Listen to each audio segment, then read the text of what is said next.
Right now on Morning News Now, path to freedom. It was one of the most infamous cases of the 80s. Now brothers Eric and Lyle Menendez have been granted the first step toward freedom, why the DA is asking for them to be resentenced after more than 30 years behind bars, and the role Netflix played in reviving the case. Plus, presidential push in the final days of a neck-and-neck race. The White House hopefuls are bringing star power and personal attacks to the campaigns. It's either Donald Trump in there stewing over his enemies list, or me working for you. She can't do the job. She can't put two sentences together. She's an international joke. We have the latest from the trail with just 11 days to go now until Election Day. Also this morning, new violence in the Middle East after a deadly Israeli airstrike on journalists in southern Lebanon. The new details we've learned about that strike and the raids carried out overnight. And women mean business. This morning, I'm sitting down with the head coach of the WNBA's newest franchise, who is making history in more ways than one. How Natalie Nakase's determination and decades-long love of game landed her at the top of her field. She was just announced as the coach, so it's very exciting. Congrats to her. We have a women's sports theme going on this week with Women Mean Business. Yes. Good to have you with us on a Friday. I'm Joe Fryer. And I'm Savannah Sellers. We're going to get started this morning with the legal bombshell that could provide a path to freedom for the Menendez brothers. Late Thursday, the L.A. County District Attorney filed paperwork officially seeking to re-sentence Lyle and Eric Menendez for murdering their parents inside their Beverly Hills home back in 1989. They are currently serving life sentences without the possibility of parole. But at a news conference, DA George Gascon explained his decision. I have to tell you that after a very careful review of all the arguments that were made for people on both sides of this equation, I came to a place where I believe that under the law, resentencing is appropriate. The Menendez case captivated the country during the 1990s, and now again it's returned to the spotlight, in part thanks to a recent Netflix show, as well as documentaries about the case, and then a re-examination of evidence surrounding allegations of sexual abuse by their father. NBC News senior legal correspondent Laura Jarrett has the details. After serving more than 3 decades behind bars, the Menendez brothers may soon be on the verge of release. I believe that they have paid their debt to society. Los Angeles County District Attorney George Gascon announcing that his office will support a resentencing of Eric and Lyle Menendez, convicted of murdering their parents in a Beverly Hills mansion, a case that captured the nation's attention, one of the first to be televised. We're going to recommend to the court that the life without the possibility of parole be removed and that they will be sentenced for murder. They will be eligible for parole immediately. The DA under pressure to re-examine certain evidence of sexual abuse the brothers say they endured at the hands of their father, Jose, then a high-powered music executive. Because I think that often, for cultural reasons, we don't believe victims of sexual assault, whether they're women or whether they're men. Those claims dismissed by prosecutors at the time, who argued they killed out of greed to get their inheritance money. And the abuse allegations were largely excluded by the judge when the brothers were tried and convicted in 1996, but viewed in a new light now, gaining fresh attention with a Peacock documentary and recent Netflix series, and from pleas by celebrities and extended family members who've called for their release. This decision is not just a legal matter. It is a recognition of the abuse my cousins endured. All that mounting pressure raised by critics of the DA's decision who question its timing as Gascon faces a tough re-election in less than 2 weeks, and why he's acting now when the brothers' pending petition for freedom laying out evidence of the abuse was filed more than a year ago.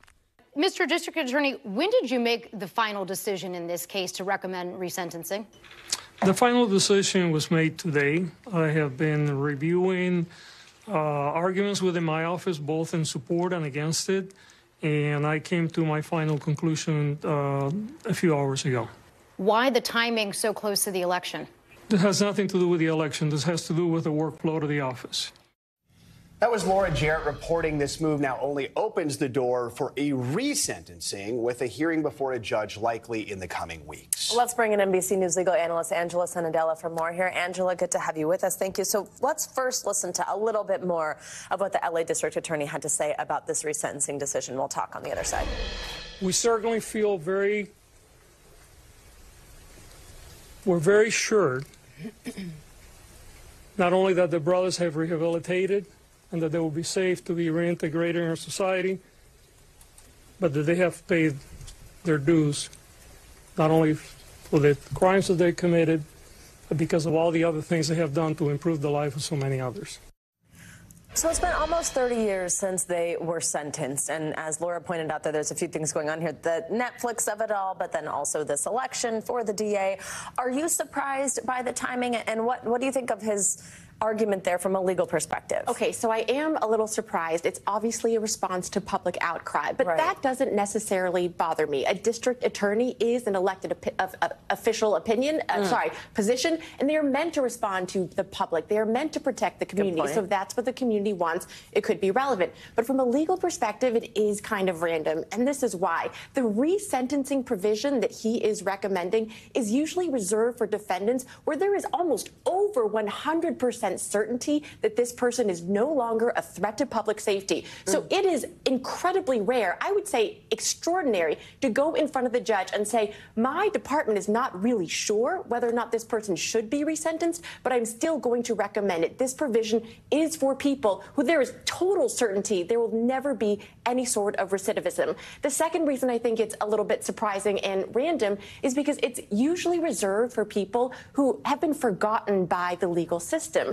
Now, even though it might seem like the Menendez brothers have been forgotten, they have not. They've exhausted the appeals process. They've had fantastic, very expensive legal representation from the very beginning. And so, again, it is a little bit random legally. So this all kind of stems from last year when the brothers' attorney filed a habeas petition saying we want a resentencing based on new evidence. Habeas petitions are rarely ever granted. Walk us through what they were arguing in this and how it got us to this point. Yeah, so I would say that by his defense counsel was really an amazing publicity push because that petition, frankly, would have never worked. What they were arguing was that these brothers were unlawfully detained, that it's unconstitutional, that this new evidence that came out would have vacated their conviction. A jury would have never found them guilty based on this. Now, note that this is not at all what the district attorney referenced. So that placed more public pressure upon the district attorney to consider resentencing. But the avenue that he chose has absolutely nothing to do with the petition whatsoever. Now, it is, though, still possible that at this point, if the judge does not agree with the resentencing, that it's still possible the habeas petition could still be considered. Again, that chance, though, of it being approved is very, very low. Let's talk about what happens next. So he said, they'd be eligible for parole right away is what I'd want to see, but that does not mean that they're walking out of prison anytime soon. There has to be a hearing before a judge. What goes on now? Okay, so with the hearing in front of the judge, usually it's pretty straightforward because, again, these resentencing cases is where everybody agrees with certainty that there is no doubt that this person should be freed. So it's so unusual that the district attorney came forth and in that press conference even admitted that his own office is confused. So that's why I'm not entirely sure what the judge is going to do. Usually the judge just approves it, right? Because there is certainty. But in this case, this is so unusual, there's a chance the judge wouldn't. But if he does approve it, then the defendants would go in front of the parole board. And that would be very traditional. Same questions that a parole board asks any defendant and then possibly released immediately. I was about to say, how soon could this possibly happen for them then? So parole could happen immediately if the parole board agrees to release them. So based on the status hearing coming probably 30 to 45 days away, if the parole board meets right after that, it could be before the holidays. And covering cases in California in the past, I know the parole board can make a decision, but then the governor could possibly overrule it. Is that a situation here? Yeah, there are still possible steps forward, Joe. But we'll take it one step at a time. All right, Angela, a talker, a fascinating one. Thank you very much. Let's switch gears to the campaign now. With just 11 days to go until the election, Vice President Kamala Harris is bringing in a few famous faces to boost her final push for the White House. Yeah, and a star-studded event in in Georgia yesterday, Harris was joined on stage by former President Obama, appearing side by side on the trail for the first time. Rock legend Bruce Springsteen also performed, and filmmaker Tyler Perry was there to support. And then tonight in Houston, Harris will be joined by Beyonce. As for former President Donald Trump, he was in Nevada last night. Mr. Trump ranted about his anti-immigration rhetoric using controversial and dehumanizing language before giving an ominous warning about how he thinks Harris would handle the economy. If Kamala gets 4 more years, she will obliterate our economy, kill millions of jobs, kill thousands of people, too, by the way, and destroy your family finances, probably forever. It's either Donald Trump in there stewing over his enemies list, or me working for you, checking off my to-do list. You have the power to make that decision. Joining us now, NBC News correspondent Dasha Burns, who covers the Trump campaign, and our senior White House correspondent Kelly O'Donnell. Good morning to both of you. Dasha, let's start with you. Mr. Trump again making headlines for controversial comments on immigration, both in Nevada and earlier in Arizona, where this is a huge issue. Tell us about those events and his message in those states. Yeah, well, look, the former president believes that immigration and the economy, but even more so immigration, and he said this publicly, could be the deciding factor in this election. He feels strong on the issue. But as we've gotten closer and closer to Election Day, Joe, his rhetoric has escalated. It's grown darker. And we heard a new line from him last night. Take a look. Kamala's migrant invasion, given to us through gross incompetence, disqualifies her from even thinking about being president. We're a dumping ground. We're like a garbage can for the world. Guys, this weekend, the former president is going to deliver his message on the economy and immigration. Potentially, we'll hear similar rhetoric in New York and Madison Square Garden. Not a swing state. Certainly Manhattan is as blue as it gets, but he believes that this is going to be an event where he can deliver his closing message, have a massive rally. He's always dreamed of filling Madison Square Garden as a New Yorker, guys. Kelly, let's bring you in here and talk about Vice President Harris. I just mentioned she was joined by a host of celebrities in Georgia yesterday, but maybe the most significant was the appearance of former President Obama with her at the same time. We've talked a lot about how Harris specifically is struggling for support among black men voters. What kind of impact does her campaign hope Mr. Obama could have on that? Well, they're certainly trying to use the many skills of the former president and his ability to communicate to voters, especially the Democratic base, to drive out actual vote. At this point, there is a part of the message that is simply about converting people who would typically support Kamala Harris in this case, and to get them to actually cast a ballot, the get out the vote movement. So the former president has been doing this. He has been on the trail, but this was the first time that he was appearing with Kamala Harris. And of course, he has been speaking to African-American men and a number of the other prominent, notable celebrity types who were participating in that event are prominent black men. Samuel L. Jackson, the actor, Tyler Perry, the mogul in the media, and so forth. And so it's a way to try to say to black men and to address men broadly that if there is a gender gap here, they're trying to address it, also trying to make the case that even if there are things about Donald Trump that appeal to some of these men, especially younger men from what we see in polling, that Barack Obama was trying to say it's really about would Donald Trump work on their behalf in office? And Barack Obama's view is that Donald Trump would not serve the interests of those voters. So it's about getting out the vote in a crucial state. And at this point, certainly being in various states matters a great deal, but it is also about these big scale events in the final days. Having Bruce Springsteen there as well, of course, too, kind of a free acoustic concert that draws a lot of attention, a lot of eyeballs, and that's something that's been done before. 20 years ago, I was at a John Kerry event with Bruce Springsteen. He also appeared for other candidates since. So this is about getting attention and getting people to actually turn their thinking about the campaign into acting and delivering on votes. Yeah. And Kelly, on that theme, let's look ahead to Harris's visit to Houston tonight. We know Texas not considered a swing state. Maybe in the future it will be. Still, Beyonce is going to be there in her hometown That's a huge draw. What does the vice president hope to achieve in a red state here? Well, this is all about looking at Texas and how it is the centerpiece of a lot of the discussion about reproductive rights. The campaign would call it ground zero for the reproductive freedom argument because of Texas restrictive abortion laws. So this is all about using Texas to make an argument for Kamala Harris about an issue that we have seen since Roe v. Wade was overturned as very motivating for not only Democrats, but women who are Republican and independent as well, who want to see a restoration of abortion rights nationally. So Kamala Harris will be making a major address, according to the campaign, on this issue, and reproductive freedom is key. It happens to be also Beyonce's hometown. She will be there. Our sources tell us she will perform. She's already granted use of her song Freedom to Kamala Harris, so one would expect that would be playing. And we will also hear from women who have been directly affected by medical complications related to abortion services being restricted in Texas to make the larger argument. Joe, Savannah? Dasha, back to you really quickly. We heard from Mr. Trump on Special Counsel Jack Smith as well. He's spearheading the federal election interference case against the former president. What did he say on that front?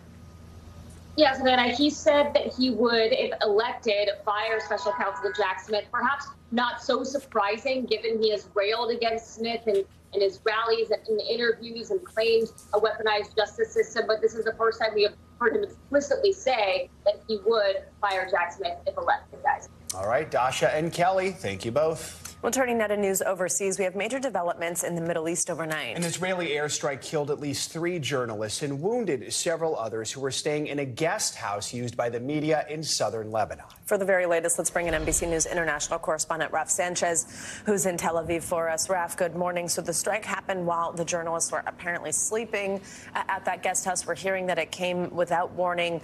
The Lebanese information minister said this attack amounted to a war crime. What more do we know?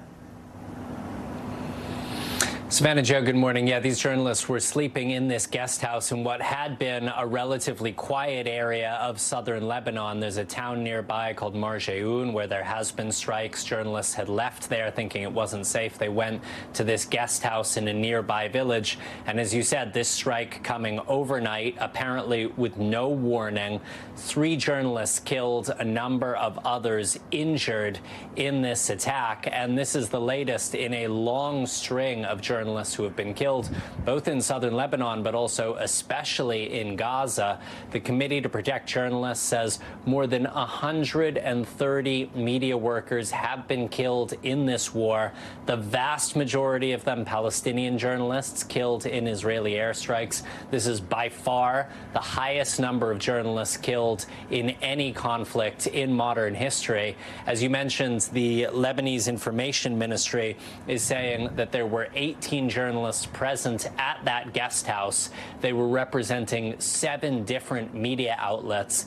The information minister is calling this a war crime. And we have heard throughout this conflict appeals from the United Nations, from the U.S. government to Israel to do more to protect journalists, especially in Gaza. And so far, it appears those calls are going unheeded. Guys. And Raf, there were several other raids overnight, and one of them Israel claims to have killed senior members of Hezbollah. There were also strikes in Gaza. A lot going on. What else can you tell us?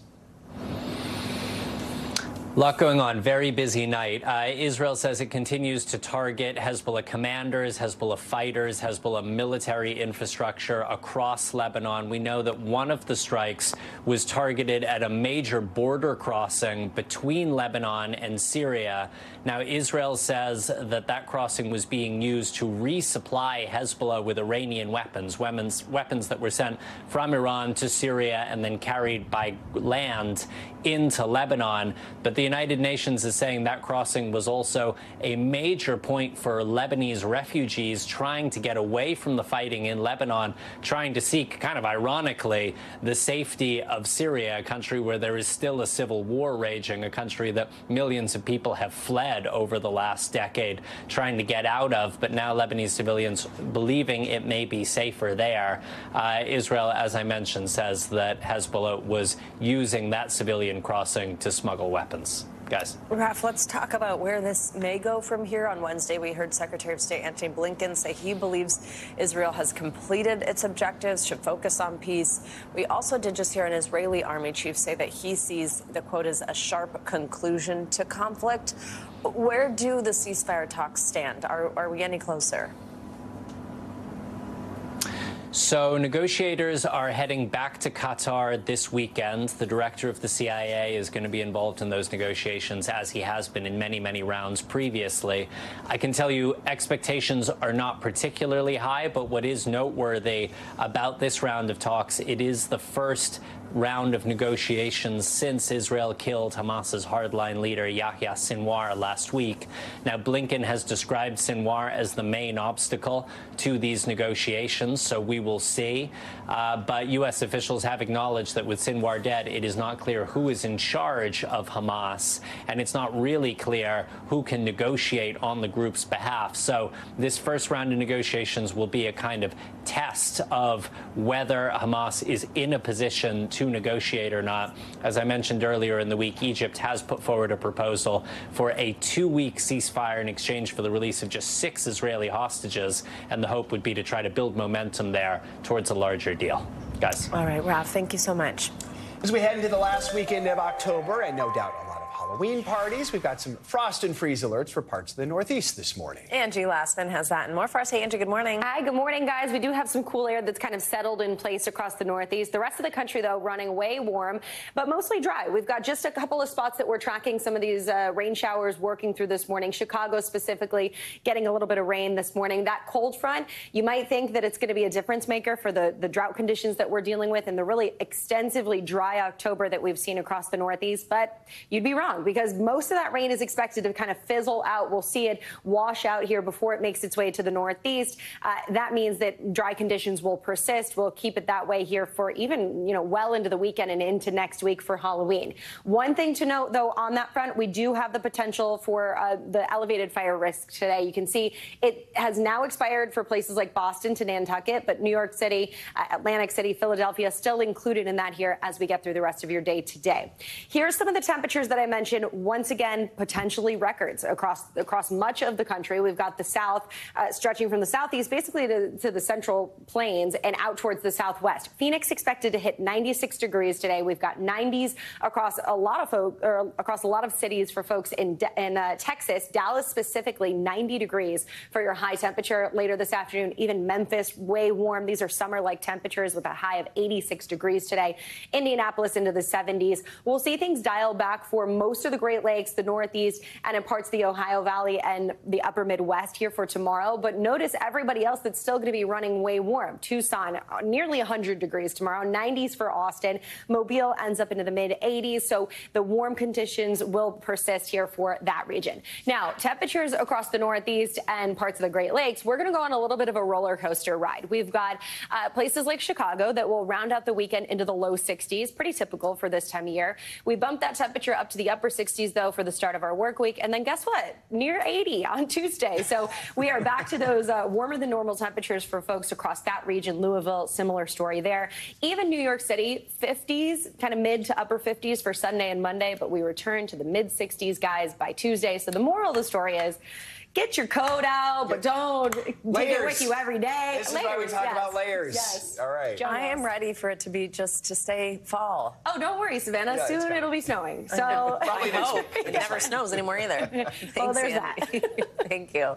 Coming up, rivalry renewed for the first time in more than 40 years. 2 baseball behemoths set to meet in the World Series. We're breaking down everything you need to know ahead of Game 1 between the New York Yankees and the LA Dodgers. First, though, the Great Divide. A new poll shows a massive gender gap in Gen Z voters. So what's behind the split and what matters to them most? I sat down with young voters to find out. That's up next.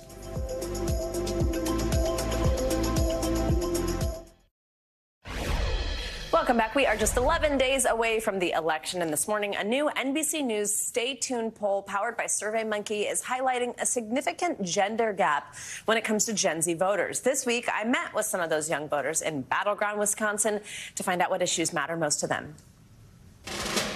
Yeah, I've been knocking 30 hours a week since June. In Green Bay, college junior Levi Ott has been pounding the pavement for Donald Trump. I really like his policies, first and foremost. According to a brand new NBC News Stay Tuned poll of 18 to 29-year-olds, he is in the minority. Half of Gen Z voters support Kamala Harris, while 1/3 support Trump, relatively unchanged from August. But when you break it down by gender, there's a divide. Young women say they'll vote for Harris over Trump by a 33-point margin. Young men are virtually evenly split.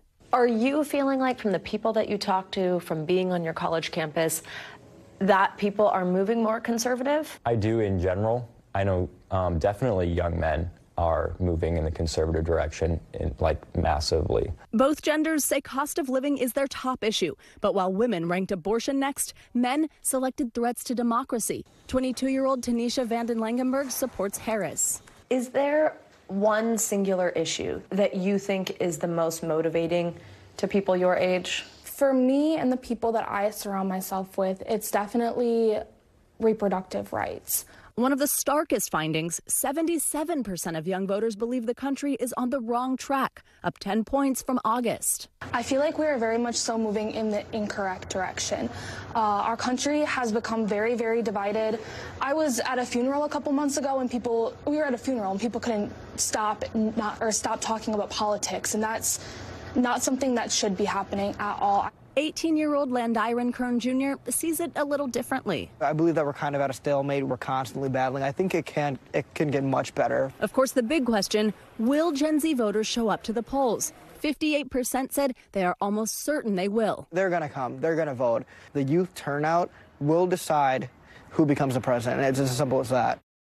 And when you add up any version of will you vote, whether that's almost certain or very likely, most likely, it's 84% so that they plan to vote. So we'll see if that actually turns out. That gender divide, though, it really was in almost every issue, even when asked on the question of who has the temperament to lead the country. More men than women said that former President Trump has the temperament. More women than men said Vice President Kamala Harris does. So interesting stuff. And very much mirroring what we're seeing with older generations as well in a lot of those things, too. And when it comes to youth turnout, it's fascinating because youth have not traditionally turned out. Right. 2020 they did. So it's going to be interesting to see if they're motivated to do the same again. Yeah, especially in some of these swing states. I know you're heading to Wisconsin. I'll be in Wisconsin, and right next to Green Bay is Door County, which is the county that always goes wherever the election goes. It's fascinating. If they go red, the country goes red. If they go blue, the country goes blue. So a lot of people will be keeping an eye on that as well. Thank you so much, Savannah. Yeah, absolutely. Staying with the election, a man in Arizona has been arrested, accused of setting fire to a mailbox and damaging ballots. It's the latest incident in a battleground state where concerns over election security are high. As NBC News Homeland Security correspondent Julia Ainsley explains, election officials in Arizona are preparing for the worst and working to protect the vote. Snipers, drones, police on horseback, and several layers of fencing will surround the Maricopa Tabulation and Election Center come November 5th. Is all that necessary? I would like to say it's not. We want to make sure that if somebody's considering doing something, and if it's just a single actor, they will be deterred by the show of force. 20 ballots were damaged after someone set fire to a mailbox in Phoenix. And officials say the man arrested in Tempe for allegedly shooting up a Democratic field office had 250,000 rounds of ammunition and plans for a mass casualty event. The election center already on alert after protesters surrounded it following the 2020 election. Some of them claiming the vote had been stolen from Donald Trump. We didn't have all of the fencing, all of the badging, all of the metal detectors. And it was a scary time for us here.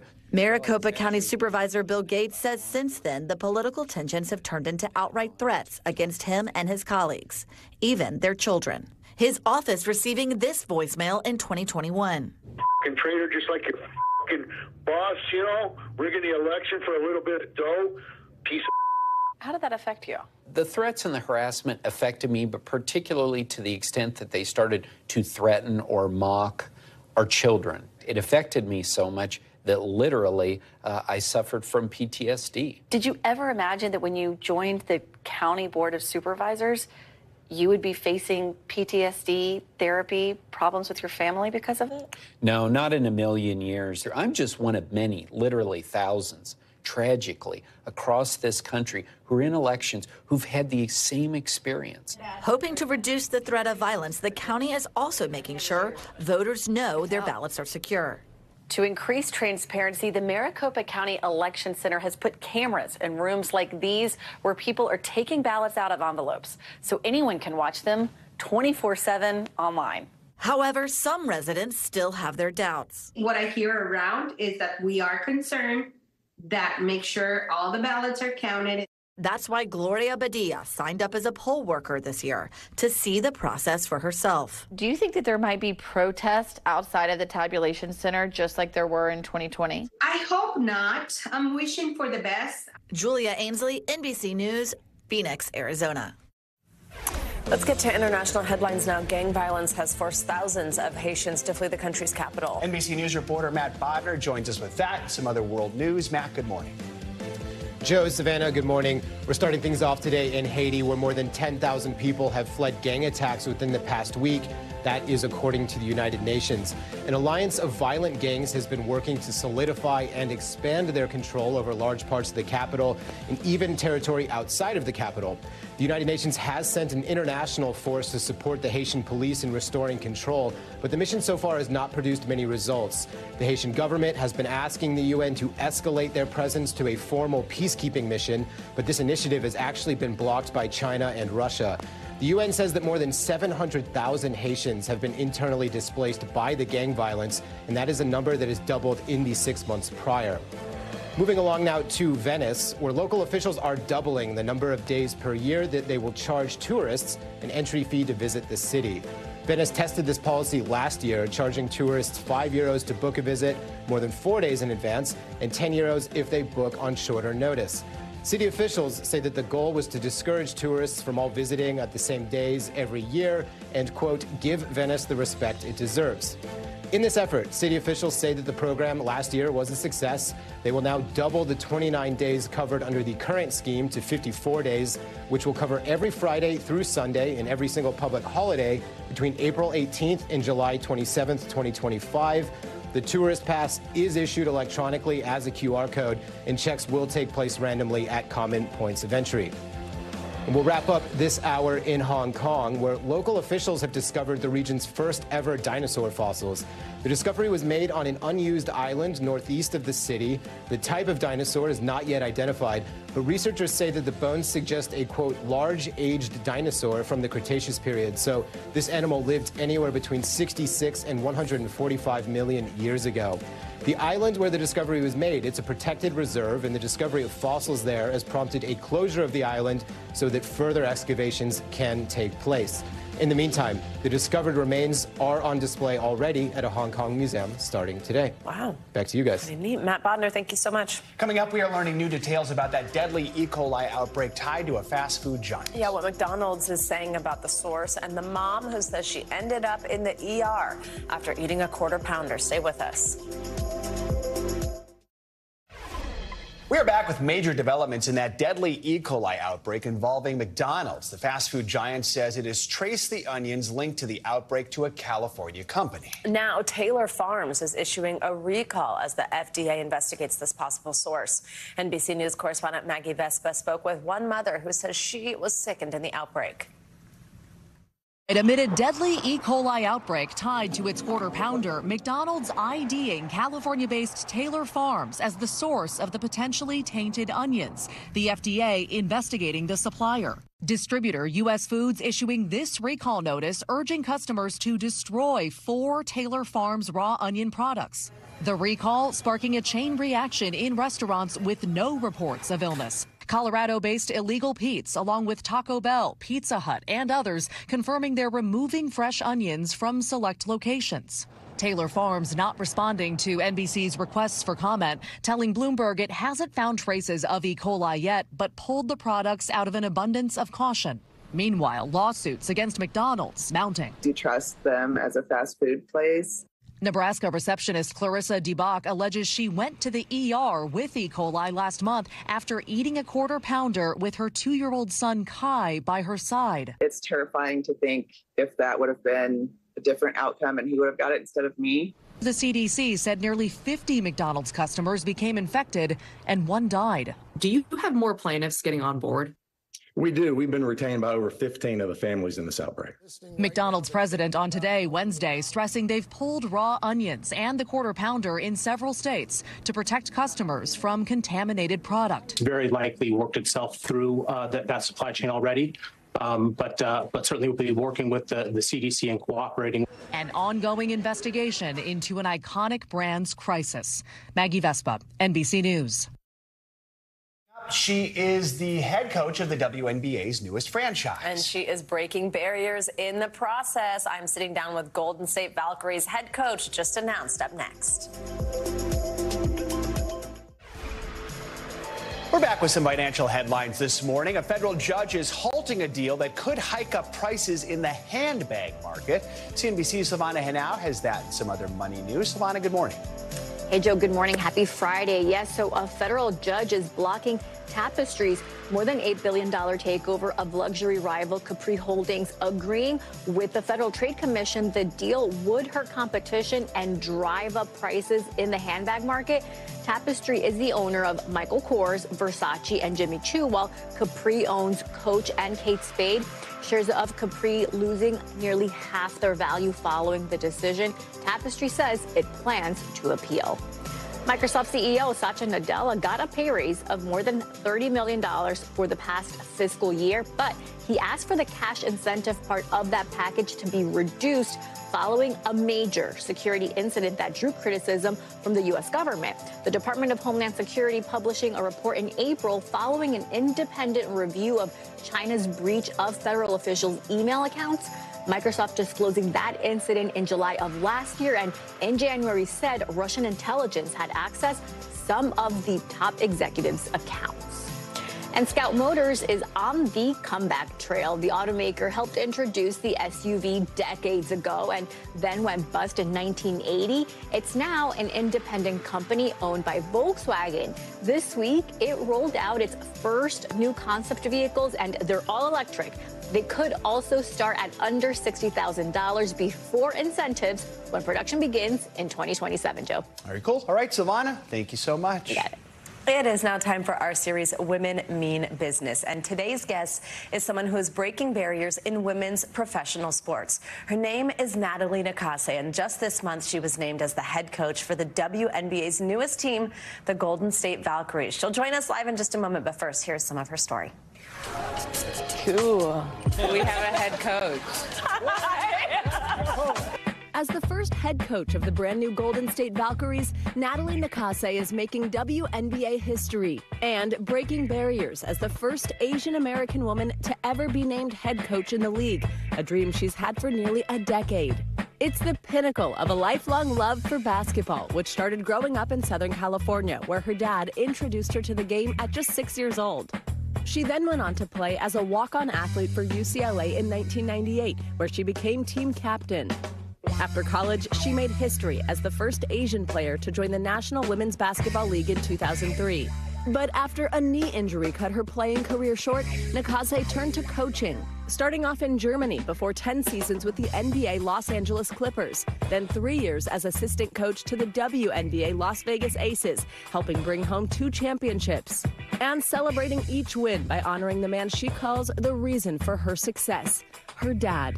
From shattering glass ceilings to building a legacy, Natalie Nakase is a woman who means business. And Natalie is here live with us in studio. Natalie, good morning. Good morning. Thank you for being here. Congratulations. So exciting. It's been about 2 weeks now since this announcement. We had Valkyries president Jess Smith on a little while ago with us. I feel like I've been on this preseason journey with you all, and we're so excited for you. How's it been? How have you been feeling since the announcement? Just excited, I mean, it's overwhelming. It just came right after my season, but I'm just excited, and I'm ready to work with some of the best women in women's sports, and so, yeah, I'm excited. Looking over here at her GM as well. Tell us a little bit about what it's going to be like to build a team. We've been fascinated by it sort of coming out of thin air. Right now, the Golden State Valkyries are real, but there aren't players yet. Right. So what will this process now be like for you? just a lot of meetings. We had a meeting actually right after the press conference. Ohema and Vanya, they had a list of players and what it's going to look like. I had my list, and so right now it's just about building, right? Getting the characteristics of what our team needs to fulfill, and then all just coming together to pick the exact 11 to 12 players that we really, really want to win a championship. And that process starts in December, is that right? December 6th. And what will that be like? Because that you get a chance then, as well as a little bit later next year. Right. So every team will be able to protect 6 of their players, and we'll be able to pick a player from each team on December 6th. So it's pretty exciting. And you already have your eyes out? Oh, yeah, for sure. We've been working. And so, yeah, it's now just about collaboration, and bringing the best players together. Absolutely. Tell us what you think we can expect for this season. Once the Golden State Valkyries start playing, and what's going on behind the scenes. I've met several now powerhouse women who are behind the Valkyries. What's that process like? What's the team like? Well, the team-wise, it's going to be gritty, right? Like, our defense is going to create our offense. I think that's really the main reason why we've won in Las Vegas with Las Vegas Aces. We won 2 championships because of our defense. So we're going to be gritty. We're going to be physical. We're going to be in your face, and then that'll carry over to our offense and lead to easy points. And then the women behind it, these are special, special women. I've really got to know them over the last couple weeks. And what's special about them is they talk about women empowerment, but they're actually doing it intentionally with their heart. And when you have that, it's really special. And then on top of that, they're super humble. They want to be behind scenes. They don't want the limelight. And I think that's what's going to make the Valkyries just go sky high. Oh, and we can't wait to see. We just mentioned their viewers just learned about your lifelong love of basketball, about your dad inspiring that. What does it mean for you and for your family to have made it here, knowing that it's been a dream for you for so long? It just means everything. As I grew up, I was 6 years old when I started playing basketball, and it basically was my love language with my dad. Everyone's like, "What's your love language?" Well, it's basketball. And so, yeah, just taking in on everything that he's taught me since I was little. And unfortunately, he passed a couple years ago, and so I just hope I'm just making him proud. For everything that he's taught me and instilled in me. I really do think he's prepared me for this moment specifically. And then now it's like delivering, what Joe Lacob is saying. Let's get a championship in five years. I'm sure he's so proud. I'm sure he was top of your mind as soon as this happened, right? Yes. We love to ask in this series, especially when we are speaking with women who are in a field that is kind of traditionally regarded as a male-dominated one, being in sports. Yes. Your advice to young women who are listening right now, who are watching, who are inspired by you, a young woman who maybe wants to be a basketball player or wants to go into sports business, but they're kind of scared or they don't know where to start. What's your advice? My advice is it's time. It is time. I think everything that I've learned working in the NBA and the WNBA, women are fantastic leaders, especially with sports. I think the 2 key things as coaches is, number 1, you have to build confidence, and number 2, you have to be a great communicator. And I think women are just, they're just amazing just because I think they're naturally great at it. And so, for my advice is just it's time, and men, start hiring these women as leaders because they are well needed, I think, in sports. And by the way, it seems like what's happening with women's sports is not a moment, it's a movement. Right. Yeah. And this is a time if you're a young woman and you want to jump in. Yes. And then again, if this is your passion, just follow your passion. I was never one to say oh, I want to be the first, women in the NBA no, I just followed my passion and my heart. And when you work really hard, then I think dreams become true. Natalie, we're so excited for you. Thank you for joining us. We're coming to watch the game. We're going to keep following along as you build this team. Yeah. Good luck. We can't wait to see what happens. Thank you. Thank you so much. Absolutely. All right. Congratulations, Natalie. Let's keep the sports theme going here. The first pitch in the 120th World Series now just hours away. Tonight, the LA Dodgers host the New York Yankees for Game 1 of the Fall Classic. It's one of baseball's most storied rivalries, capping off a thrilling postseason full of upsets and plenty of star power. For more, let's bring in Keith Law, senior baseball writer for The Athletic. Keith, good morning. Thanks for joining us. I say it's a storied rivalry, but it's been more than 4 decades since the Yankees and Dodgers actually met in the World Series. Tell us a little about that history and how both teams made it through the gauntlet this time around. Well, it's funny. I was just explaining to one of my stepdaughters last night. She's like, why is this a big deal? And I realized this goes back to the 40s and the 50s, when obviously both teams played in New York City. The Dodgers were originally in Brooklyn, the Yankees, obviously the Bronx team. So that rivalry was very much a local one. They met multiple times in the World Series. The Yankees won the first several such meetings. When the Dodgers finally took one in 1955, obviously it was a huge deal, not just for baseball history, but kind of in sports history, that the underdogs finally won one. And then, of course, they moved to Los Angeles. And the teams met several times later, twice in the late 70s, one by the Yankees. The last time they met, 1981, the strike season, when the Dodgers won the World Series, backed by Fernando Valenzuela, who we just lost this week, obviously. They have not met in a postseason series since then. So when you say there's a lot of history, it really is something for fans of baseball history as well as for fans of the game today. You know, taking us to the present, this year's series features 5 past MVPs, including 2 who will almost certainly win the honor again this year: Dodgers star Shohei Ohtani, Yankees star Aaron Judge. How big is it for the sport to feature these mega stars on the big stage? I think it's great. I think this is the matchup that MLB probably dreamed of, particularly getting Shohei Ohtani into the World Series. Heck, even getting him into the playoffs was a big deal. He'd never been in a postseason game since he first came over to the Angels 7 years ago. So having, I think, our most marketable star, our crossover star, the guy everybody knows, even if you're not a huge baseball fan, even if you're not much of a baseball fan at all, you probably know who Shohei Ohtani is. You have him. You have Aaron Judge, who, as you said, is going to win the MVP award in the American League. You have Juan Soto, who's probably going to break records as a free agent this winter. You have Mookie Betts, a past MVP. You've got some real stars, particularly on the offensive side. And I think that's a great thing for the sport, because these are the players we want to be highlighting. We want to show how exciting baseball is. These are some of the best guys to do it. Keith, we only have like 30 seconds here, but of course I have to ask, who do you think is going to win this year? Do you think this could be a classic fall classic? It could go 6-7 games. Hey, I hope it goes 6-7 games. That's more exciting for everybody. Good for TV ratings, too. I picked the Yankees, not just because my parents were born and raised in the Bronx, but I think the Yankees are the healthier team right now, and often that's the biggest determinant in October, particularly on the pitching side. I think these are 2 great teams, best team in each league. The Yankees are just better situated to win a short series. We'll see what happens. Keith Law, lots of excitement on this one. Thanks for joining us this morning.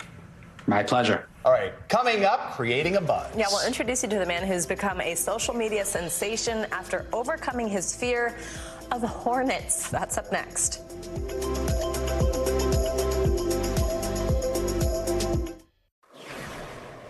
Welcome back to the future. Time is almost up on Broadway for the stage adaptation of the 1980s cult classic.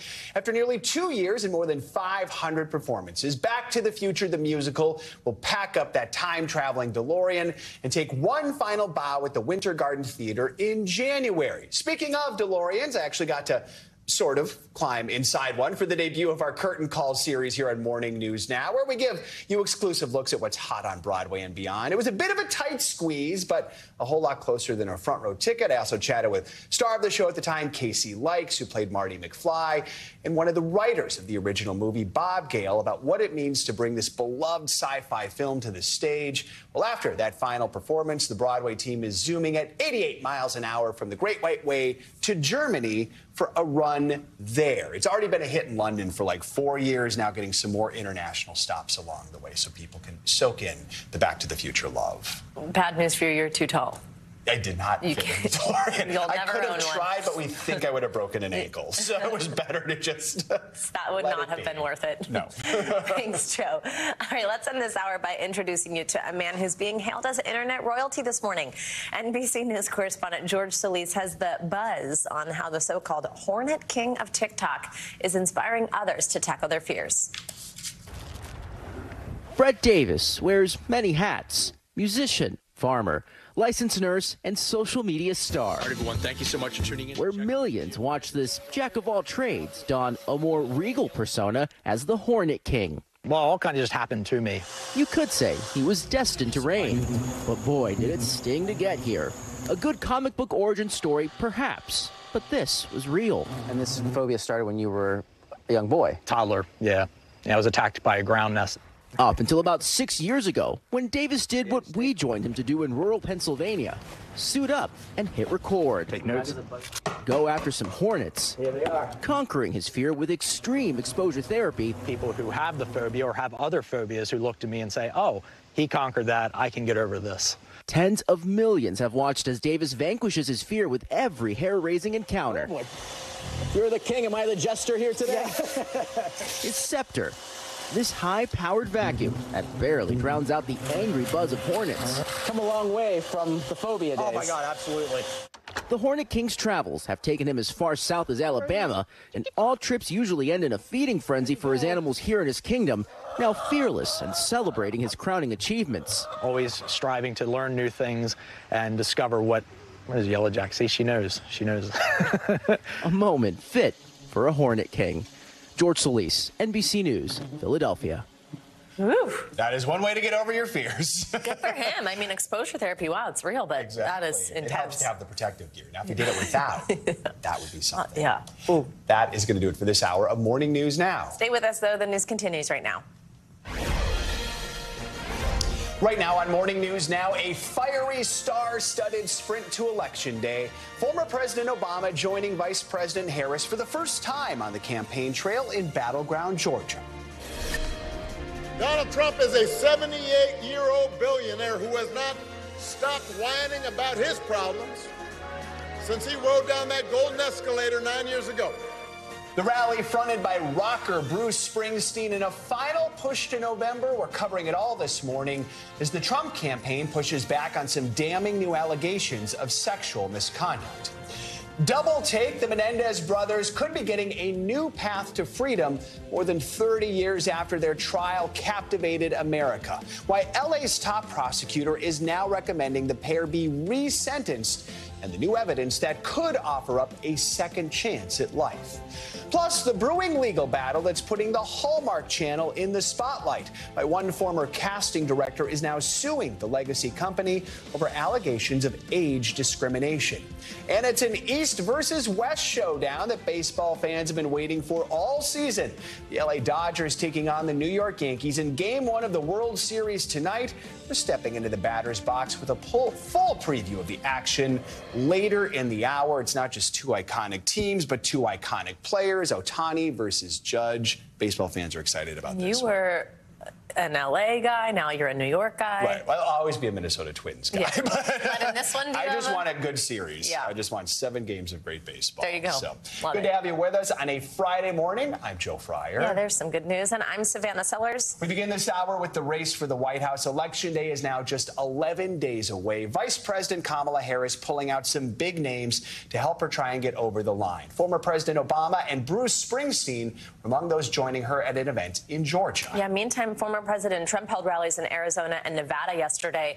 It comes as the Trump campaign denies new accusations of sexual misconduct by former model Stacey Williams. NBC's Garrett Hake has the very latest. Hey guys, good morning. Voting is underway all across the country. More than 31 million ballots already cast, according to an NBC News count. Nearly 3 million of those here in Texas. It comes as the candidates are shifting into their closing messages and in some cases deploying their biggest celebrity supporters to help. With just 11 days until the election, Donald Trump appearing to go all in Las Vegas, saying a Harris presidency would cost people their lives. She will obliterate our economy, kill millions of jobs, kill thousands of people, too, by the way, and destroy your family finances, probably forever. This after he put the spotlight on immigration at an earlier stop in Arizona, blaming the vice president for what he calls an invasion at the southern border. We're a dumping ground. We're like a garbage can for the world. We're like a garbage can. You know, it's the first time I've ever said that. Earlier in Georgia, Vice President Harris turning to star power at a rally led by Bruce Springsteen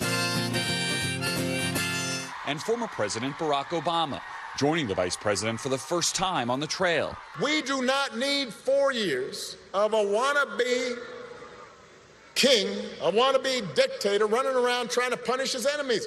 And the vice president delivering one of her new closing messages. It's either Donald Trump in there stewing over his enemies list, or me working for you checking off my to-do list. While her campaign is also seizing on comments by former Trump Chief of Staff John Kelly to the New York Times in a new ad. He certainly falls into the general definition of a fascist. Trump on the trail yesterday firing back at Kelly. John Kelly was a stupid person. He was a stiff. While his campaign also pushes back on new accusations of sexual misconduct.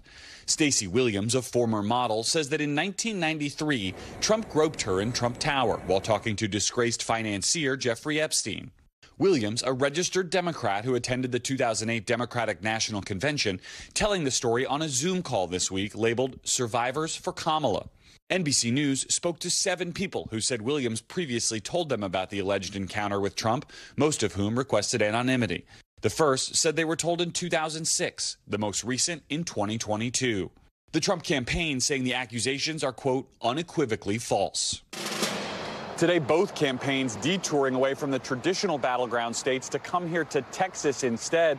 Kamala Harris holding a rally in Houston meant to highlight the state's strict abortion law put in place after the fall of Roe. She'll be joined on stage by Houston native and pop superstar Beyonce. Donald Trump touching down here in Austin to tape an episode of Joe Rogan's podcast and deliver remarks on immigration. Joe, Savannah. All right, Garrett, thank you so much. One of the defining issues of this election could be the gender gap, with NBC News polling showing the divide between male and female voters is now wider than ever. Our senior Washington correspondent, News Now anchor Hallie Jackson, takes a closer look at those divisions. Hey there, this has become one of the big features of this race so far. More men backing former President Trump, more women backing Vice President Harris, as both campaigns try to boost turnout with Election Day approaching fast.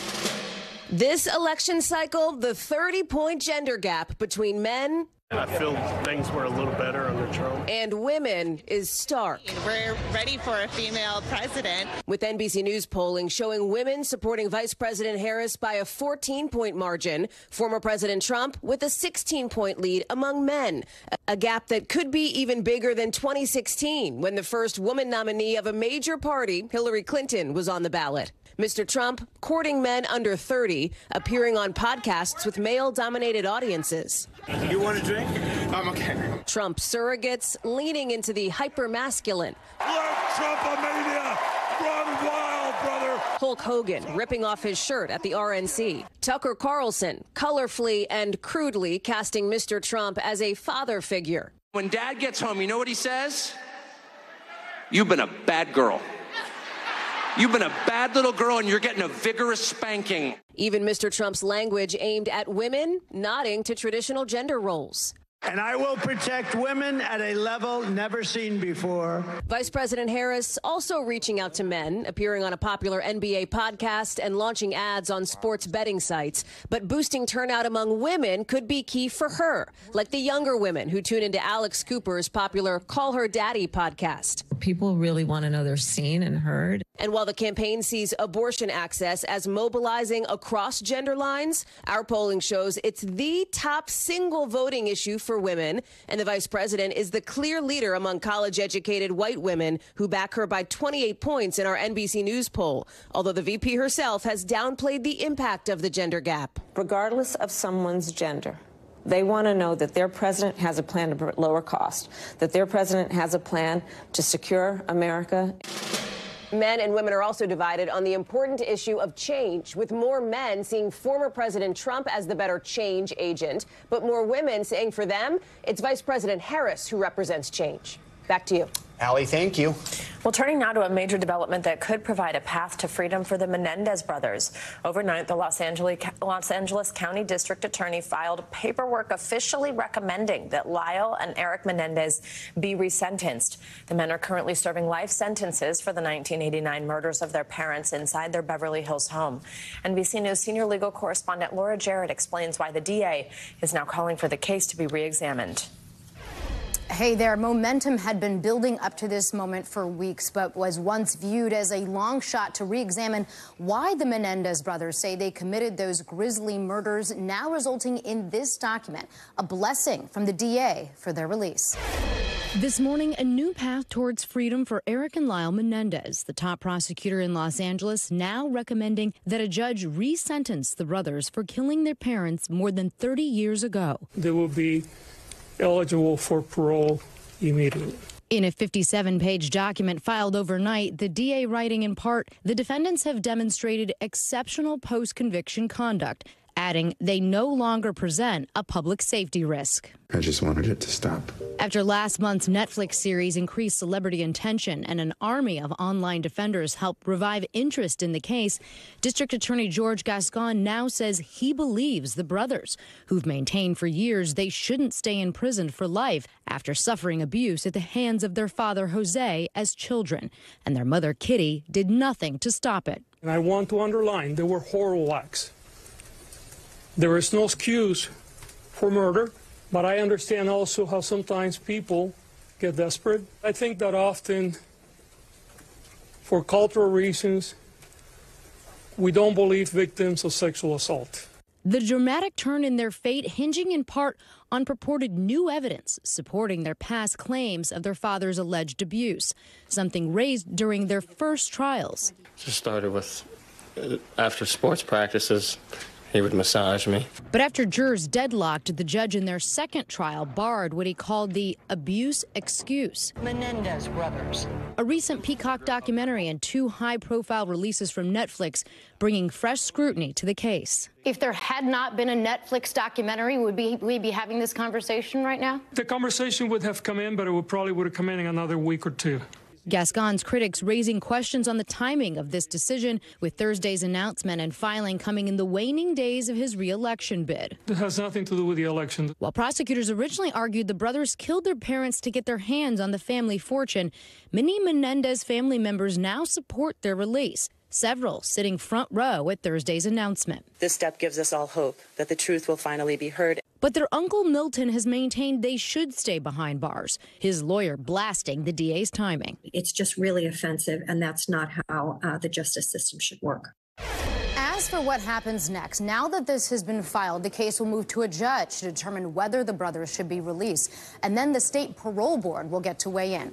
Back to you. All right, Laura, thank you so much. Now to the Middle East. The Israeli army has acknowledged bombing at least 13 schools in the past month, each time claiming they were shielding militant fighters. This as the humanitarian crisis is growing worse in Gaza. The United Nations is warning food is so scarce the region could be on the brink of a famine. For more, let's bring in NBC News international correspondent Raf Sanchez, who joins us now from Tel Aviv. And we should warn you, some of the footage you're about to see in Raf's report could be disturbing. Raf, good morning.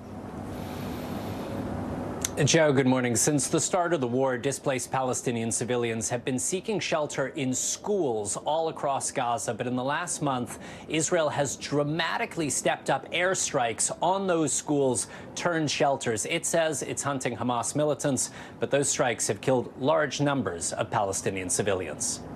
An Israeli airstrike bringing carnage to this school in central Gaza. Wounded children carried past what were once classrooms. The dead wrapped in blankets and lifted through the rubble. Hundreds of displaced civilians had sought shelter here, hoping school grounds might offer a sliver of protection. They were wrong. At least 18 people were killed, according to hospital officials, the majority women and children. Israel's military says it was targeting Hamas militants who were operating a command and control center inside the school, adding the IDF makes great efforts to prevent harming uninvolved civilians. But no warning was given before the attack. And an NBC News review of IDF statements found it's acknowledged bombing at least 13 schools in just the last month, each time saying it was targeting militants inside. While in the southern city of Han Yunis, a sea of people wait desperately for bread. But there's not enough, and many leave empty-handed. This woman says her family has been eating flour infested with worms. The U.S. demanding Israel allow in more aid. But a UN-backed monitor warns right now all of Gaza is at risk of famine. Down an alley, Ibrahim tries to get his younger brother to eat. He's hoping to find bread for his family of 11, but can't get through the crowd. A responsibility too much for such little shoulders to bear. Now, Ibrahim and his family are in the south of Gaza. You saw how desperate the food situation is there, but it is far, far worse up in the north of the Strip, where Israel is besieging the area around the Jabalia refugee camp.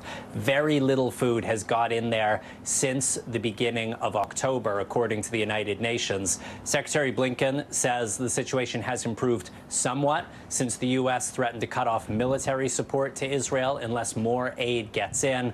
But he said on a trip to the region this week, it's still not good enough. Joe. All right, Ralph, thank you so much. Let's get to your morning news now. Weather. Angie Lastman is back with your weekend forecast because it's Friday. Hey, Angie, good morning. Hi, guys. Good morning to you. We are so close to the weekend. We've got a couple of things to talk about when it comes to the temperatures, specifically the fact that summer is just essentially hanging on for a lot of the country. We've got another day where it's going to be potential record highs across parts of the southeast and the southern plains. And we've also got really warm summer-like conditions across the southwest. Here's what we're expecting for our afternoon highs. 90 degrees in Dallas. We'll potentially break a record there. We've got 96 in Phoenix, upper 80s for Memphis. We've got low 80s for Atlanta, New Orleans. Houston heads to 87 degrees today. And even Indianapolis, you're running nearly 10 degrees above normal for this time of year. And that pattern is going to continue for a lot of folks even into tomorrow. So still dealing with the warmth from Austin to Mobile into Savannah. Washington, D.C. expected to hit 70 degrees. Check out Tucson, 99 degrees. We'll even see temperatures in the triple digits across parts of Arizona here as we get through the next couple of days. And then we kind of go on a little bit of a roller coaster ride when it comes to temperatures across the Northeast and the Great Lakes, because remember, we've seen a bit of a temperature swing downward over the past 24 to 36 hours with a cold front that worked through, but that's not going to last. We've got a couple of days where it'll feel like fall across this region. Even into the weekend, temperatures will remain into the 50s. New York, you sit in the mid 50s by Monday, but mid 60s return by the time we get into Tuesday. Places like Chicago, you go from the low 60s at the end of the weekend all the way back to the upper 70s. So we're going to have another round of these kind of abnormally warm temperatures settling in as a high pressure system works across the country in the coming days. Big picture look, though, we don't have a whole lot to talk about when it comes to rain. We've got a system that's going to work in across the Pacific Northwest over the next couple of days. And we've got this cold front that's kind of sliding to the east across the Great Lakes. There's a little bit of rain with it. It's been a little bit of an active kind of wet morning for Chicago, stretching down to St. Louis. Even Detroit will get a little bit of this rain. But notice what happens as the rest of the day goes on. The front works to the east, but all that rain kind of diminishes. We essentially see it wash out before it moves into the Northeast. That means that while the Northeast sure does need a whole lot of rain, we're not going to get it. We still will be dealing with those dry conditions. The potential for fire to start and spread is going to be there today. The good news is those red flag warnings have expired, but we still do have an elevated fire risk because those conditions will still be lasting. Philadelphia, New York, Atlantic City, all included in that. Now, big picture look at the weekend. Here's your Saturday forecast. I mean, there's really not a whole lot of rain on this map. Just the Pacific Northwest, that one little area that I mentioned is going to see another storm system working on in. It's going to be the warmth that gets your attention, but we'll have a whole lot of sunshine, so plenty of time to be outdoors over the next couple of days. It'll stay stormy. Beauty. There you go. Autumn beauty. Savannah, it's Friday. You know I'm putting those on the map for you. Stormy for the Pacific Northwest once again for Sunday, but those record highs hang on, and otherwise warm and sunny for most of us. A little bit of cool air, though, will settle into parts of the interior New England. But, guys, if you're looking for chilly fall temperatures, I mean, keep waiting. There you go. You should frame that map, especially the one from Saturday. That's like... And then what do? Bring it up when the weather's really bad? Like, Remember on October 25th? Thank you, Angie. Appreciate it. You're welcome. All right, NASA's SpaceX Dragon splashed down off the coast of Florida early this morning, marking the safe return of 4 astronauts after nearly 8 months in space. You can see the capsule there, making its fiery return over the Gulf of Mexico before splashing down around 3:30 a.m. The Crew 8 mission left the International Space Station on Wednesday after traveling close to 100 million miles and orbiting Earth more than 3,000 times. While they were up there, the astronauts studied the effects of spaceflight on human health and the effects of UV radiation and weightlessness on plant growth. It was SpaceX's 13th human spaceflight mission and the longest time any of their crews have spent in space. Happy they are back here on Earth safely. Really cool. I'm losing track of all the people who are going up and down in space these days. Yeah. All right, much more to come here on this hour of Morning News now. Yeah, including what Russian President Vladimir Putin told our own Keir Simmons when pressed on those new satellite images allegedly showing North Korean troops at Russian bases. Stay with us. That's up next. Welcome back. Russian President Vladimir Putin has responded to questions about North Korean soldiers in Russia. Speaking at the BRICS Summit of Emerging Economies, Putin did not deny U.S. claims that 3,000 North Korean troops were inside his country. NBC News Chief International Correspondent Keir Simmons joins us from Moscow with more. Hey, Keir, good morning. Hey, Savannah. Hey, Joe. Good morning to you. South Korean officials, according to reports, will brief NATO next week about those reports of North Korean troops here in Russia, as U.S. officials worry particularly about what Vladimir Putin may have promised Kim Jong-un in return. President Putin responding for the first time to what South Korea says are satellite images of North Korean troops at Russian bases. The U.S. says North Korea's leader, Kim Jong-un, has sent weapons and now thousands of his soldiers to Russia. Mr. President, satellite images are said to show North Korean troops here in Russia. What are they doing here? And wouldn't that be a massive escalation in the Ukraine war? Far from denying it, Putin says Russia has a new strategic agreement with North Korea to protect each other. We are in contact with our North Korean friends, he told NBC News at a news conference. We'll see how that process develops. Ukraine says these images show North Korean soldiers given uniforms on a Russian base. The men speak Korean, but it's not possible to confirm when or where the footage was filmed. Putin was speaking after a Russian summit of emerging nations, including China's Xi Jinping, who he called a dear friend, India's Narendra Modi, and multiple U.S. strategic partners. Putin declaring new possibilities in a meeting with Iran's new president, who described the relationship as strategic. Along with North Korea, Iran has also been supporting Russia's Ukraine war, Western governments say, sending drones and missiles. President Putin calling a claim in a new book by journalist Bob Woodward that he had private phone calls with former President Trump after Trump left office nonsense. Nothing like that has ever taken place, he said, in response to a question from NBC News. Nor is anything like this taking place right now. Meanwhile, a report this morning says that Elon Musk has been in regular contact with President Putin. That's according to the Wall Street Journal, citing current and former US, European and Russian officials. The Kremlin this morning, guys, responding to that, calling it an absolute lie, saying in a statement there was only one telephone call with Elon Musk about space and future tech. NBC News has, of course, reached out to Elon Musk's office overnight for comment. Joe and Savannah. All right, Keir, thank you so much. More world news this morning. King Charles acknowledging Great Britain's historic role in the transatlantic slave trade. NBC News reporter Matt Bodner joins us with that and more. Hey, Matt, good morning. Savannah, Joe, good morning. We'll kick off this hour right here in the United Kingdom, where King Charles has acknowledged the Commonwealth's painful history with slavery. The king is actually currently in Samoa for a meeting of the Commonwealth heads of government. That is a group of 56 nations, mostly with historical ties to the British Empire.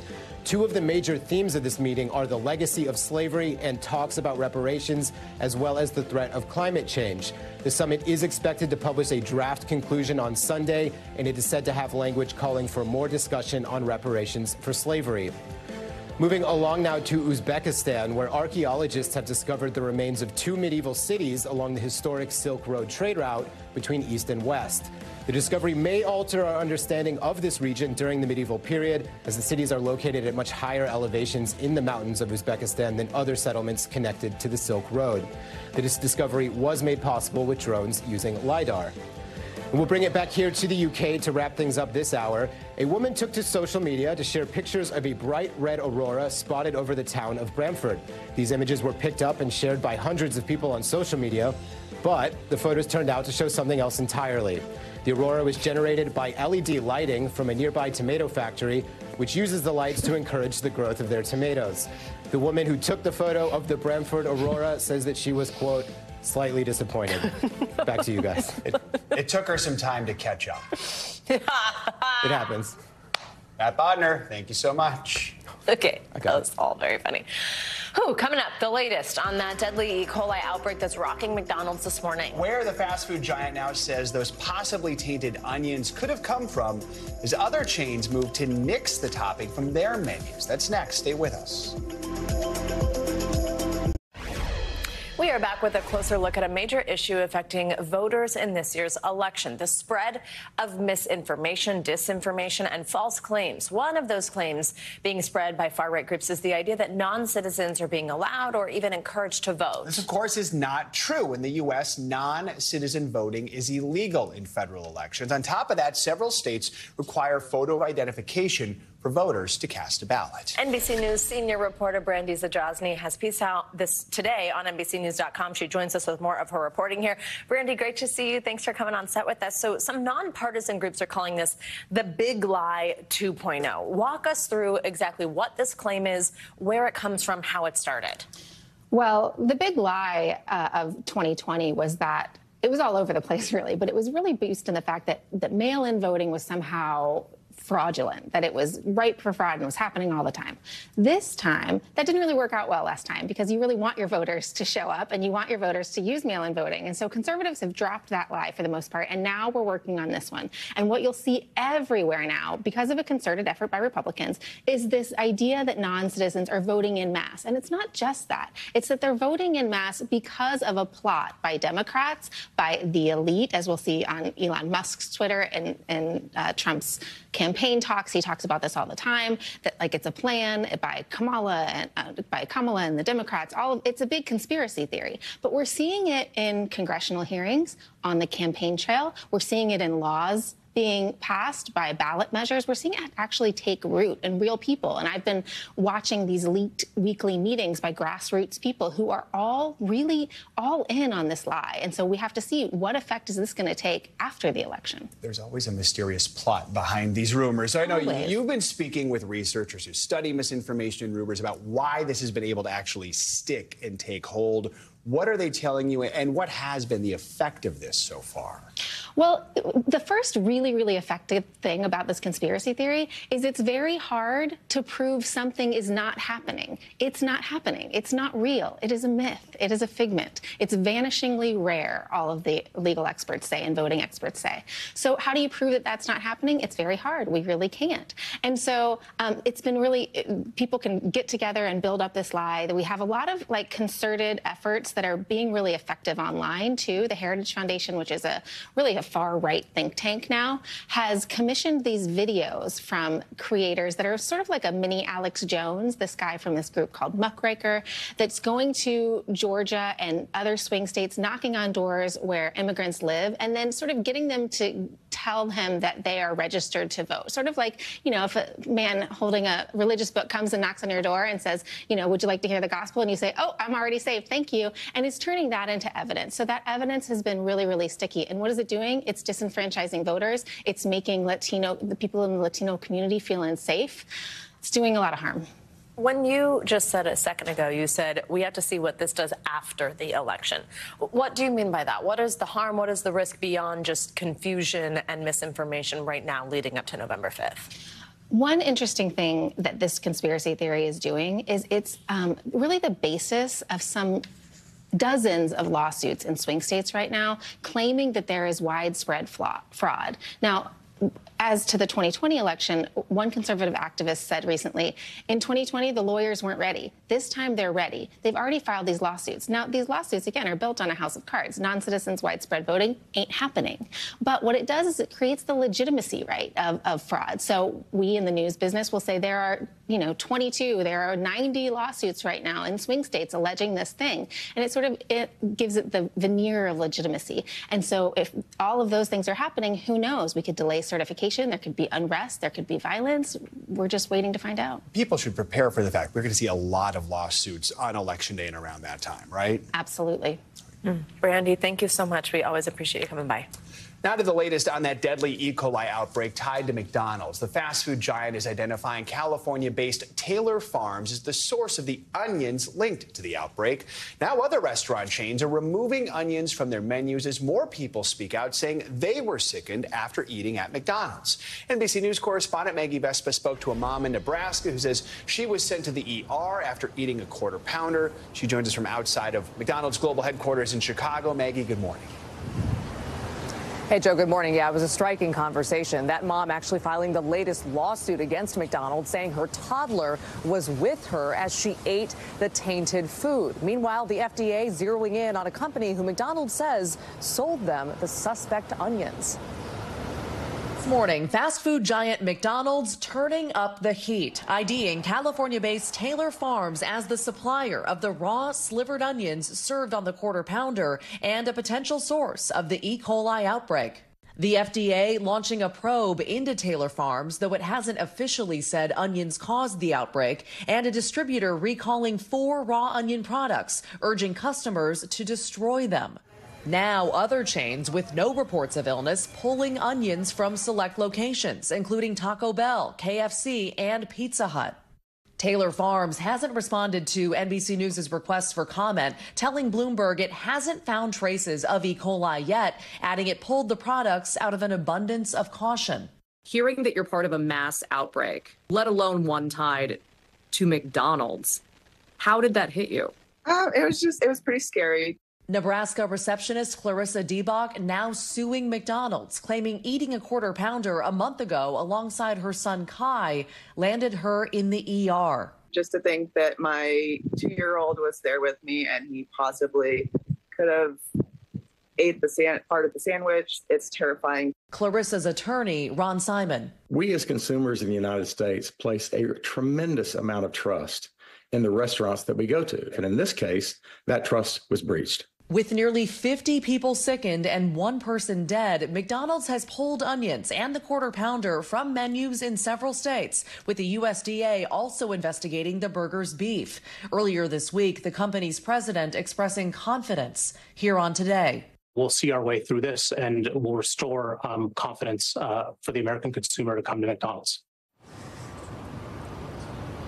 Okay, so amid all of this, the FDA saying it's working with state investigators to, as they put it, trace back the source of the outbreak. No timeline at this point on how long that could take. Meanwhile, that mom, Clarissa, that we spoke to, she says thankfully her son Kai is completely okay. He never even touched the tainted food. But, Joe, he loves going to McDonald's, and she hasn't been able to take him back there since. She says she can't do it. She also hasn't felt comfortable going to any restaurants since this happened. Understandable. All right, Maggie, thank you. Well, it's been nearly 1 month since Hurricane Helene devastated parts of North Carolina. This morning, a sign of hope. Some schools are reopening their doors for the first time. NBC News correspondent Kathy Park joins us from Western North Carolina with the latest on these recovery efforts. Hey, Kathy, good morning. Hey, Savannah, good morning to you. I think it's safe to say it's been anything but a normal school year for these students. Keep in mind, some of these schools here in Western North Carolina were transformed into disaster recovery centers for storm victims. But this morning, students and teachers will all reunite under one roof in the classroom to learn, but also to heal. This morning, thousands of students in Western North Carolina are heading back to school for the first time since Hurricane Helene brought historic flooding and catastrophic damage to the region last month. It'll be really great to check up with everybody, just to be around people again. How have your emotions been throughout the past couple weeks? My emotions have been kind of all over the place. Buncombe County Schools, one of the largest districts in the area, plans to ease students back. The biggest focus for our school system is grace. And so the first couple of days, we just want to make sure that our students are okay. And then very quickly, we'll pivot back into our academic work. Repairs were done on several damaged buildings, and school bus routes had to be completely remapped. There'll be many students who are getting on to the school bus at a community stop because our buses cannot safely travel into their neighborhoods. It's been a weeks-long journey just to restore power and running water across the disaster zones. But this week, a much-needed return to normalcy with schools back in session in Watauga County. So surreal, but really good to get them back in the routine. Liz Talent and her family say the time away has given them a greater appreciation of the value of their schools. They're just so foundational to everybody to childcare, to allow people to work, to give children structure, to give children love. And while the impact of the storm will be long-lasting, the sights and sounds of healing are coming into focus, one day at a time. Everything's not normal. It's going to be tough, but, you know, we're going to get through it. And recognizing that these students have gone through so much over the last month, hundreds of school counselors and social workers have traveled in from across the state to help with the transition this morning and for the days to come. Savannah? All right, Kathy, thank you so much. Coming up, the stage is set for a fall classic that many baseball fans have been waiting for. It's Yankees versus Dodgers in Game 1 of the World Series tonight. We've got a full preview of the action coming up next.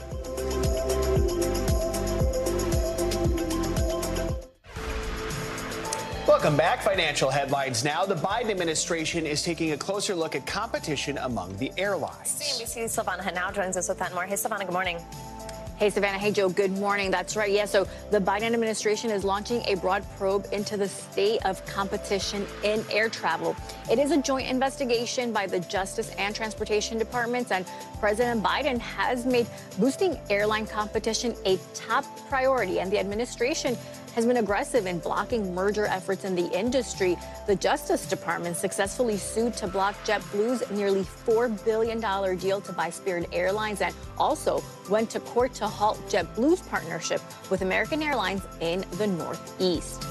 Major global airlines are reducing service and, in some cases, pulling out of China altogether. And that's because demand has been low for longer routes to Asia following the closure of Russian airspace after the war in Ukraine started in 2022. Virgin Atlantic is one airline that's completely withdrawn from China. It halted all flights to Hong Kong a few years ago, ending its 30-year presence in the Asian financial hub. However, some airlines are adding more flights to other parts of Asia. And Sam's Club is the latest chain to unveil Thanksgiving deals. And this year, members can feed 10 people for under $100. The company announcing its Members Mark store brand will offer the whole meal, including a smoked whole turkey, dinner rolls, several sides, and pumpkin pie. And the Thanksgiving meal can be delivered in under 2 hours, and all the items are pre-cooked and ready to serve in just a few hours as well. Sounds like a pretty good deal, guys. Thanksgiving's done. There you go. Real deal, and it's got me thinking about my plans to do all the things myself. Great deal. Thank you so much. I appreciate it. Well, now let's get to some legal trouble facing the Hallmark Channel. The media company is being hit with a new lawsuit from a former casting director who's accusing the organization and an executive of age discrimination. NBC News correspondent Emily Ikeda joins us now with more on this. Emily, good morning. Hey, guys, good morning. In the suit, a former employee says that executives at the network repeatedly talked about the need to replace old talent while referring to some of Hallmark's biggest stars, including Holly Robinson Peete and Lacey Chabert. She says that unlike Hallmark's made-for-TV happy endings, her reality was much different. It's finally here. Countdown to Christmas. The Hallmark Channel has already launched its annual countdown to Christmas, beginning last week with its most robust catalog of movies yet. But heading into the holiday season, the network is being hit with accusations of age discrimination against some of its top talent. In a new lawsuit filed by Penny Perry, a former casting director for the studio, Perry claims that Hallmark programming executive Lisa Hamilton Daly instructed her not to cast old people in roles, saying our leading ladies are aging out and we need fresh new faces here. Named in the lawsuit are two of the network's biggest stars. Merry Christmas Eve. Holly Robinson Peete has been with the network for nearly a decade and recently turned 60. Perry alleges that Daly said no one wants Robinson Peete because she's too expensive and getting too old. Things are about to get a little more complicated. Lacey Chabert, often called the Queen of Hallmark, has 40 movies under her belt at 42 years old. Penny alleges the executive commented about Chabert, "We have to find someone like her to replace her as she gets older." In the lawsuit, Perry, who is 79, also claims that she was fired from Hallmark in April because of her own age. In a statement to NBC News, the network writes, Lacey and Holly have a home at Hallmark. Adding, while we deny these outrageous allegations, we are not going to discuss an employment relationship in the media. For them to be calling them too old and they need fresh new faces, is wild. News of the lawsuit quickly drawing reaction online. One user on X posting, "This is no worse than body shaming." Another writing, "Wow, those two are the Hallmark brand." For years, both Robinson Peete and Chabert have been mainstays at the network. Robinson Peete starred in her first Hallmark movie in 2015. You are into Christmas, aren't you? Since then, she's been part of numerous other projects, including murder mysteries. You didn't tell me there was a new head of homicide. And even a reality show about her family. My favorite job is being a mom. Recently, Chabert shocked the world by announcing another holiday movie with Netflix coming out next month. Is this Jack? I was a snowman. That's not good. But she still remains in the Hallmark family with her upcoming film, The Christmas Quest, set to air in December. Grab your ice pick. This is a treasure hunt. And her first unscripted series with the network, celebrating unsung heroes. Aren't you on the Hallmark movie? Yes, now you are on a Hallmark show. Last month, Chabert sat down with Hoda and talked about why she loves telling these kinds of stories. Is this an intentional thing that you're doing? Doing the Hallmark movies, people, I know they go to them because there is, like you said, goodness and an uplifting factor, and there's hope. And we reached out to representatives for Holly Robinson Peete and Lacey Chabert for comment and have not heard back. All right, Emily, thank you so much. Thanks, guys. Baseball's World Series begins tonight in Los Angeles. Two longtime rivals, the Dodgers and Yankees, are facing off. This year's Fall Classic, one of the most anticipated in years, with the two teams battling it out for the first time in decades. NBC News correspondent Gadi Schwartz joins us now with more on all the excitement. Gadi, good morning. Hey, good morning, Joe. Yeah, this is the matchup that so many people have been praying for. The East Coast versus the West Coast. The Big Apple versus Big Hollywood. Yankee pinstripes versus Dodger blue. And oh, yeah, Shohei Ohtani versus Aaron Judge. This is going to be epic. Coming up, if it's Friday, that can only mean one thing. Your can't-miss list is right around the corner, including a Vatican thriller that is stunning moviegoers and critics alike. More on Conclave and everything else from the world of entertainment you simply can't miss this weekend. Next.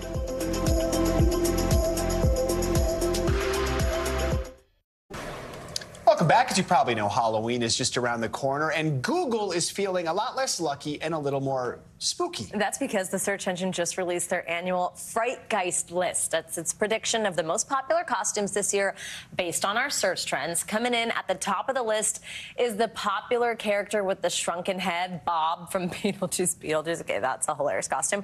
Some other familiar favorites that made the cut: pop star Sabrina Carpenter, I bet that will be a big one, and Envy from the movie Inside Out 2. Also coming in strong at number 11 is a Chipotle burrito. I like that one. It's cheap. Wrap yourself in foil. Now, this didn't make the Google list, but if you need some culinary info, this year is one of our associate producers, Ariana. She dressed up as a Subway sandwich one year. And I love that she obviously went to a Subway to take a photo. That is more than some tinfoil. There's a lot going on. Yeah, that looks not as easy. To make oh, we love you, girl.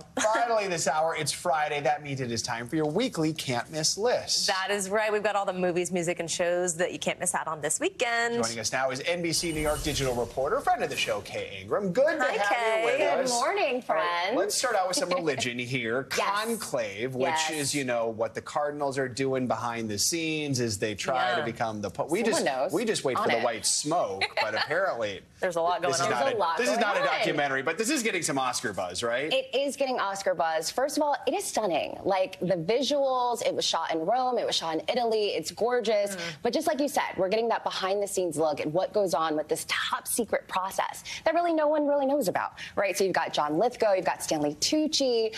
It is phenomenal of a movie. It's gorgeous, and it's essentially like pulling back the curtain as to what goes down when, what's essentially like the world's most coveted and probably arguably powerful seat is up for grabs, right? So what happens? It's suspenseful, it's drama, it's giving great acting from the guys, right? The fact that there's this like mystery suspense aspect is pretty interesting. Yeah, and Ray Fiennes, he crushes it. I mean, it is one to watch for sure, and in theaters today. All right, there you go. Love it. Okay, also let's switch gears. We have a new Marvel movie, and some of what I've heard about this seems a little bit different maybe than some of the others. Tell us about it. Well, okay, so it's Venom, and it is The Last Stand. So it's a trilogy, right? We've got 3 films. This is the 3rd one. But the big question, other than the fact of whether or not it's going to be good, which I'll get to that in a second, is it really The Last Dance, right? Is this the last time we're going to see Venom? So, you know, we've got Venom, we've got Tom Hardy. He's back. He's playing Brock, and the two of them are essentially running from both of their worlds. And, you know, we're going to get funny. We're going to get silly. We're going to get action-packed. But again, is this the last one? There is this, you know, end scene credit, apparently, that we might get the answer to. So be sure to stay after that to watch it. Yeah, but, you know, is this a can't miss? A lot of the critics are saying, look, if you weren't really a fan of the first 2 movies, you're probably not going to like this one. But this one is for the fans. If you love Venom, you got to watch it. The ultimate answer as to whether they continue it might be how it does at the box office. That will ultimately decide whether they go, let's do one more. That's the target. I love this. We've got an anti-romantic comedy called Your Monster. Tell us about this one. I am so excited about Your Monster. Like, I'm not even kidding. Anti-rom-com, like you said. It's from a new director who's on the scene, right? And she's essentially used her real life story. She, you know, was diagnosed with a severe illness. She was broken up by her boyfriend, like dumped in the same week. And so she's kind of like making this a payback, but like putting a spin on it because she's getting paid for it, right? So we're watching this character who's soft-spoken. She finds her voice. There's this monster that's been living in her closet who essentially helps her find that voice. And this is her saying, look, what happens when you're dumped? What do you do with that anger? Of course, she probably wanted to hurt that man who hurt her. But now she's, you know, getting folks involved to really dig deep and say, look, how do we turn this into a positive? If you're a Nora Ephron fan, you're probably going to love this, she says. If you love, you know, steamy love triangles, you're going to love this. So I'm excited for it. It's silly, quirky, and fun. That really looks like the Beast from the Beauty and the Beast TV show back in the day. Like, a lot. She fell in love with Beauty and the Beast when she was 3 years old. It's like kind of inspired by that, right? Exactly. Let's also talk about a new Apple series. It's a psychological thriller called Before, but it's interesting because it stars a lot of people that we usually associate with comedy. Yes, well, Billy Crystal is in it. Hello. And look, he's also a producer of it. And he said in an interview that this is probably his best work to date, which is a big deal. You know, it follows this child psychiatrist. His wife recently passed away, and he's paired up with this child who's pretty tortured. And if you're into psychological thrillers, this one's definitely for you. That child might have, you know, some eerie connections to his past. So you're getting 10 episodes. The first 2 are available to stream right now on Apple TV+. And again, if psychological thrillers are for you, it wasn't for me. Watching the trailer, I was like, no, thank you. It is scary. It's something. You think Billy Crystal, you think scary. All right. We got less than a minute and a half. We want to try and get 2 more in. Okay, one is going to be a tearjerker documentary if you want to cry this weekend. The Remarkable Life of E. Boleyn on Netflix. What should we know? Okay, you should know that there was this young boy, 25 years old, and, you know, he was diagnosed with Duchenne muscular dystrophy. And so that's when the bones, you know, they deteriorate. But what's amazing is his parents, after he died, they found out that he had this other life, World of Warcraft. He had this character, Evelyn, and he was living this beautiful, vibrant life. What's awesome is the producers got 47,000 minutes of log from the dialogues he was having in the games. And so they used that to essentially recreate those moments. So they do a beautiful job with this. It's phenomenal. Definitely got to watch. It's on Netflix. Amazing. All right, last one, what we got to listen to. We got a new Lady Gaga single. Gaga. Okay, what? Have you listened already? How is it? Okay, yes, Disease. We're getting the old Gaga back. Like, not even kidding. Not only we're getting new music. I know exactly what you mean when you say that. Like, when you're listening to it, it's a vibe. It's going to be at all the Halloween parties this weekend. That's my bet. That's my guess. It's good. She wrote it. You know, we've got a new album coming out. Thanks to her fiance for pushing that. So it's a vibe. That's good to know. And hopefully it does better than the Joker movie. All right, King. Thank you so much. That is going to do it for this hour of Morning News Now. Stay with us. The news continues right now.